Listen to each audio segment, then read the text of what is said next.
It wasn't an auspicious start to the new year of 1936 for King George V.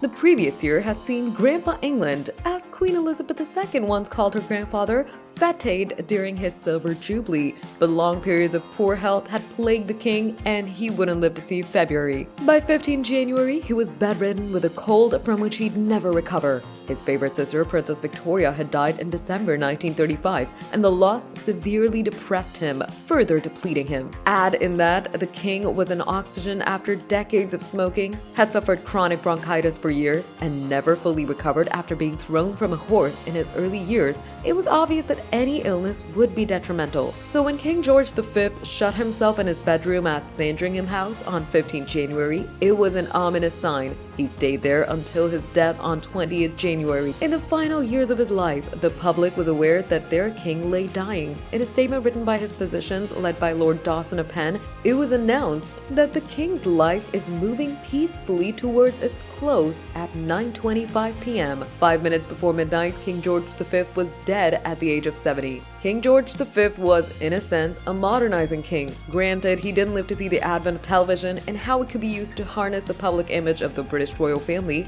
but the monarch is credited, albeit reluctantly, with ushering in the public through the annual Christmas broadcast. His father, King Edward VII, died in the final minutes of 6th May 1910, and the world found out in the Gazette through the publication of a Gazette Ordinary. Cut to 1936, shortly after King George V's physicians announced that the monarch was peacefully moving towards death, the British Broadcasting Corporation began providing regular bulletins. His state funeral occurred at St. George's Chapel at Windsor Castle on 28 January. Underneath the veneer of the public mourning of a monarch who'd gone peacefully in the minutes before midnight was a secret that would remain under wraps for 50 years, that King George V hadn't in fact had a peaceful end, and that he had been euthanized to ensure that his death would be announced in the morning papers. Lord Dawson-a-Pen wrote in his private diary about the evening of 20th January 1936 very candidly, at about 11 o'clock, it was evident that the last stage might endure for many hours. King George V wasn't dying fast enough to make the morning news, and rather than letting the family spend untold final hours holding vigil at their patriarch's side, the doctor made a decision. To the end of King George V, Lord Penn decided that an injection of morphine and cocaine into the jugular vein would hasten death